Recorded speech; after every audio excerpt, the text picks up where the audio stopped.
សួស្តីបងប្អូនទាំងអស់គ្នា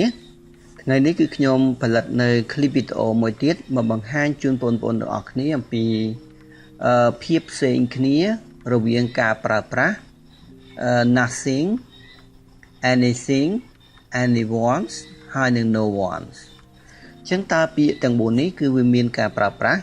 ខុសគ្នាយ៉ាងម៉េចណាយើងនឹងចូលទៅដល់ការសិក្សាទាំងអស់គ្នាប៉ុន្តែមុននឹងចូលទៅដល់ការសិក្សាទៅលើការប្រើប្រាស់នៅពាក្យទាំង4នេះ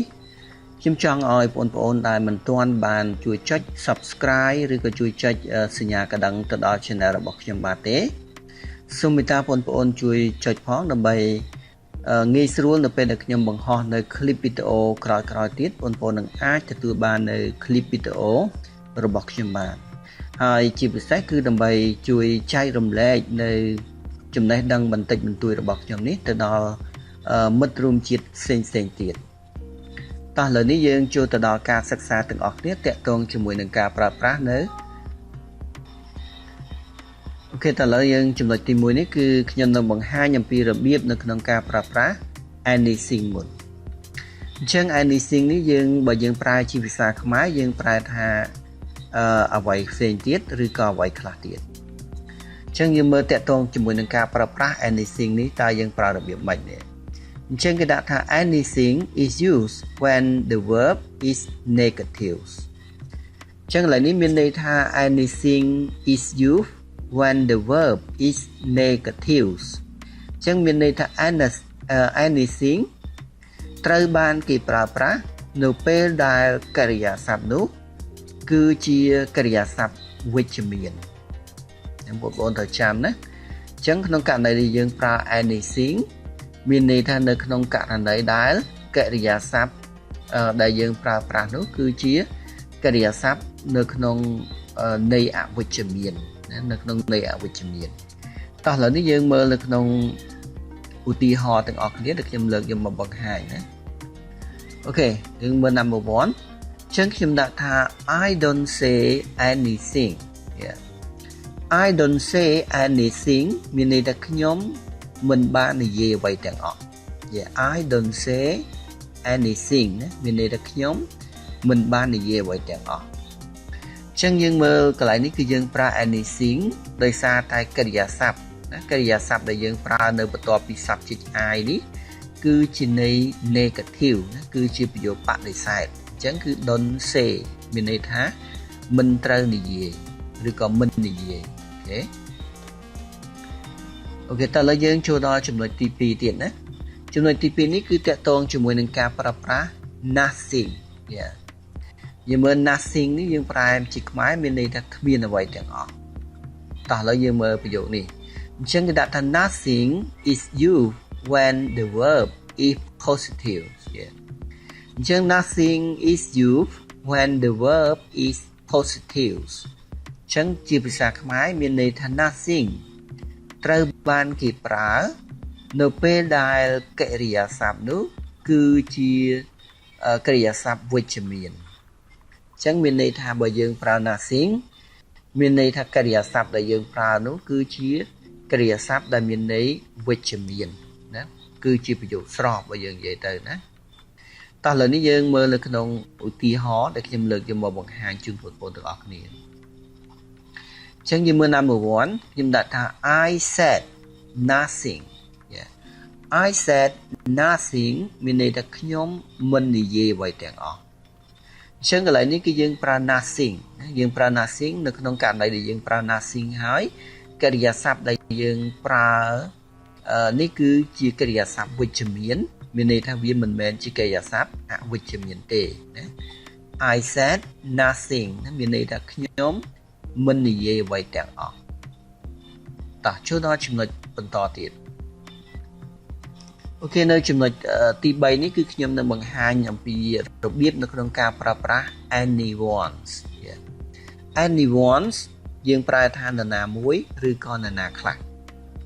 អញ្ចឹងយើងមើលណា anyone is used when the verb is negative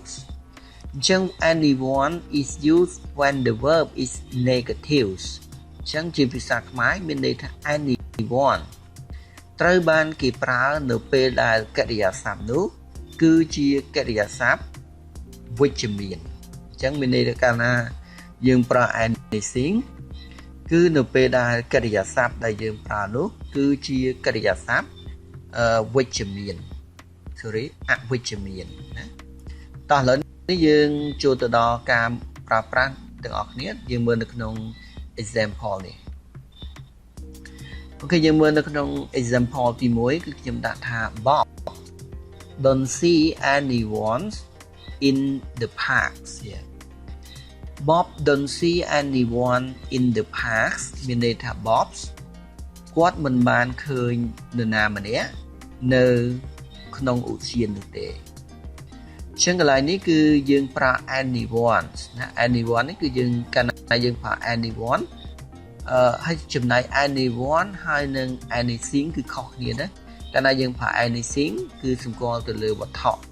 ចំណែក anyone វិញគឺសម្គាល់ទៅលើមនុស្សសម្គាល់ទៅលើមនុស្សណាអញ្ចឹងដូចជា Bob don't see anyone in the parks មានន័យថា Bob មិនបានឃើញនរណាម្នាក់នៅក្នុងឧទ្យានទេចឹងកន្លែងនេះគឺមើលយើងប្រើប្រាស់ anyone មានន័យថាកិរិយាសព្ទដែលប្រើជាមួយនឹង anyone ត្រូវតែជាកិរិយាសព្ទអវិជ្ជមានជា negative ឃើញទេគេដាក់ថា don't see មានន័យថាមិនបានមិនឃើញអូខេតោះឥឡូវយើងចូលដល់មួយទៀតតាក់ទងជាមួយនឹងការប្រើប្រាស់ no one ម្ដង no one យើងប្រើថាគ្មាននរណាម្នាក់ចឹងយើងមើល no one is used when the verb is positive no one is used when the verb is positive ចឹងគឺមានន័យថាយើងប្រើប្រាស់ no one នៅពេលដែលកិរិយាសព្ទនោះគឺជាកិរិយាសព្ទវិជ្ជមានចឹងគឺយើងប្រើ no one មានន័យថានៅពេលដែលកិរិយាសព្ទដែលយើងប្រើនោះគឺជាកិរិយាសព្ទវិជ្ជមានហើយ no one គឺយើងប្រើសម្គាល់ទៅលើមនុស្សអូខេតោះឥឡូវនេះយើងចូលទៅដល់ការសិក្សាទាំងអស់ចូលទៅដល់ការមើលនៅក្នុងឧទាហរណ៍ទាំងអស់គ្នាយ៉ាងនៅក្នុងឧទាហរណ៍នេះខ្ញុំដាក់ថា Bob saw no one at the park Bob saw no one at the park យើងមានន័យថា Bob មិនបានឃើញនរណាម្នាក់នៅក្នុងឧទ្យាននោះទេអញ្ចឹងមានន័យថា Bob saw no one at the park មានន័យថា Bob គឺមិនបានឃើញនរណាម្នាក់នៅក្នុងឧទ្យាននោះទេអញ្ចឹងកន្លែងនេះគឺយើងប្រើប្រាស់ no one មានន័យនៅពេលដែលយើងប្រើប្រាស់ no one គឺកិរិយាសព្ទដែលយើងប្រើនេះគឺជាកិរិយាសព្ទ positive មានន័យថាជាកិរិយាសព្ទស្រោបអូខេតោះឥឡូវយើងចូលទៅដល់ការមើលឧទាហរណ៍ទាំងអស់គ្នាយើងចូលទៅដល់ការមើលនៅក្នុងលំហាត់ទាំងអស់គ្នាអូខេអូខេឥឡូវនេះយើងនេះលំហាត់នេះគេដាក់ថា complete the sentences use anything nothing anyone or no one ចឹងមានន័យថាចូលបំពេញប្រយោគទាំងអស់នេះចឹងឲ្យយើងពេញប្រយោគទាំងអស់នេះដោយប្រើប្រាស់ពាក្យ anything nothing anyone ហើយនឹងពាក្យ no one តោះឥឡូវយើងសាកល្បងបំពេញទាំងអស់គ្នាអញ្ចឹងយើងមើល number 1 នេះខ្ញុំដាក់ថា Jim doesn't know about butterflies អញ្ចឹង butterfly នេះមានន័យថាមេអំបៅអញ្ចឹងគឺ Jim doesn't know about butterflies មានន័យថា Jim គាត់មិនបានដឹងអំពីសត្វមេអំបៅនោះទេតោះឥឡូវយើងមើលនៅក្នុងប្រយោគនេះតើយើងគួរតែបំពេញស្អីគេបងប្អូនទាំងអស់គ្នាតើយើងគួរតែបំពេញអីដើម្បីបំពេញនៅកន្លែងនេះបានត្រូវទី1គឺយើងត្រូវស្វែងយល់តាក់ទងជាមួយនឹងកិរិយាសព្ទមុន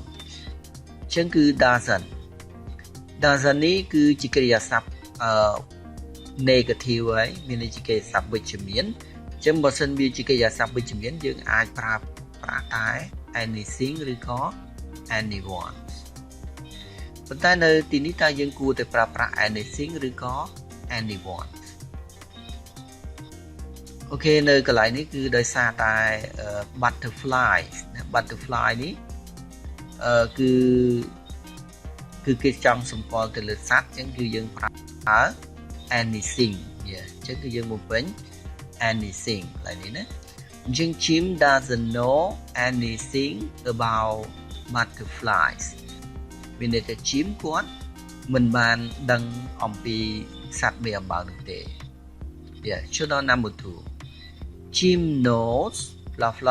about butterflies Yeah Jim knows about butterflies មានន័យថា Jim ស្គាល់ចុចអំពីសត្វមេអំបៅតោះឥឡូវយើងមើលតើកន្លែងនេះយើងគួរតែបំពេញស្អីបងប្អូនទាំងអស់គ្នាតើយើងគួរតែបំពេញ anything ឬក៏គួរតែបំពេញ nothing ឬក៏យើងគួរតែបំពេញ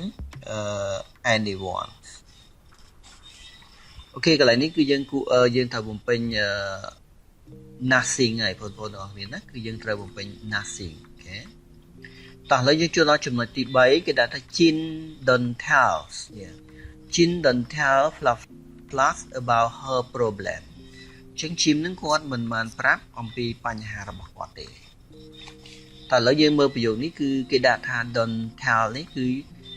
វាមានន័យ negative ហើយអញ្ចឹងគឺយើងអាចប្រើប្រាស់នៅ anything ឬក៏ anyone ប៉ុន្តែនៅទីនេះតើយើងគួរតែប្រើប្រាស់ anything ឬក៏យើងប្រើប្រាស់ anyone អូខេឥឡូវនេះគឺយើងប្រើប្រាស់ anyone ណាអញ្ចឹង Jim doesn't tell anyone about her problem អញ្ចឹង Jim នឹងគាត់មិនបានប្រាប់នរណាម្នាក់អំពីបញ្ហារបស់គាត់ទេអូខេយើងចូលដល់ number 4 នេះគឺយើងដាក់ថា Jim told Fluff about her problems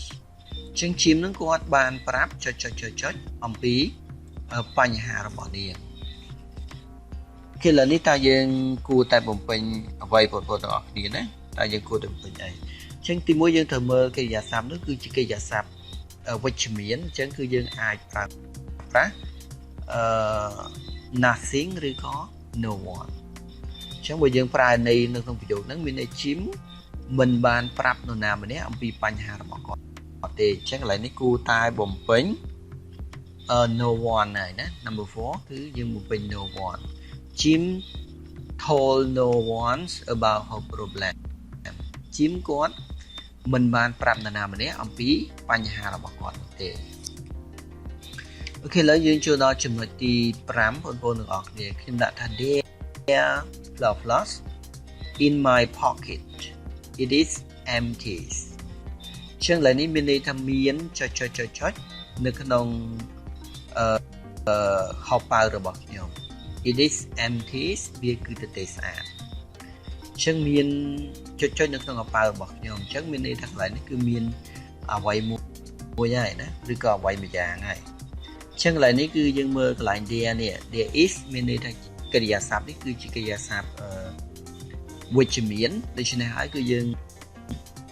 ប្រើពាក្យអីបងប្អូនទាំងអស់គ្នាណាយើងគួរតែប្រើពាក្យ anyone វាអូខេត្រឹមត្រូវគឺចម្លើយកន្លែងនេះ sorry ចម្លើយកន្លែងនេះគឺយើងគួរតែប្រើពាក្យnothing not anyone គឺយើងប្រើពាក្យ nothing ណា There's nothing in my pocket it's empty អញ្ចឹងមានន័យថាមិនមានអ្វីនៅក្នុងខោប៉ៅរបស់ខ្ញុំទេវាគឺទទេស្អាតអូខេចូលដល់ចំណុច number 6ខ្ញុំដាក់ថា there isn't fluff in my pocket ចឹងឡើយនេះមានន័យថាមិនមានចុចនៅក្នុងខោប៉ៅរបស់ខ្ញុំទេអញ្ចឹងយើងមើលប្រយោគនេះគឺជាប្រយោគ negative កិរិយាសព្ទនេះគឺជាកិរិយាសព្ទ negative យើងប្រើថាមិនមានណាគឺជាកិរិយាសព្ទ negative វាយើងប្រើថាមិនមានអញ្ចឹងគឺយើងគួរតែបំពេញស្អីបងប្អូនទាំងអស់គ្នាយើងគួរតែបំពេញanything ហើយណាអញ្ចឹងគឺឥឡូវនេះខ្ញុំដាក់ថា there isn't anything in my pocket អញ្ចឹងមានន័យថាមិនមានអ្វីមួយយ៉ាងនៅក្នុងខោប៉ៅរបស់ខ្ញុំទេអូខេឥឡូវនេះបងប្អូនទាំងអស់គ្នាតាក់ទងជាមួយនឹងការប្រើប្រាស់នៅ anything nothing anyone ហើយនឹង no one ហើយនឹងការបង្ហាញខ្លះតាក់ទងជាមួយនឹងការធ្វើលំហាត់តាក់ទងជាមួយនឹងការប្រើប្រាស់ពាក្យទាំងអស់នេះក៏បានឈានចូល មកដល់ទីបញ្ចប់ដែរហើយមុននឹងឈានចូលទៅដល់ទីបញ្ចប់នេះបងប្អូនដែលមិនទាន់បានជួយចុច share ឬក៏ជួយចុច like ទេណាបងប្អូនអាចជួយចុចខ្ញុំផងដើម្បីចែករំលែកនៅវីដេអូរបស់ខ្ញុំបាទនេះទៅដល់បងប្អូនមិត្តរួមជាតិយើងផ្សេងៗទៀតដែលគាត់ចង់ចេះអំពីការសិក្សានៅភាសាអង់គ្លេសនេះអញ្ចឹងសូមអរគុណសម្រាប់ការយកចិត្តទុកដាក់ស្ដាប់ពីសំណាក់បងប្អូនទាំងអស់គ្នា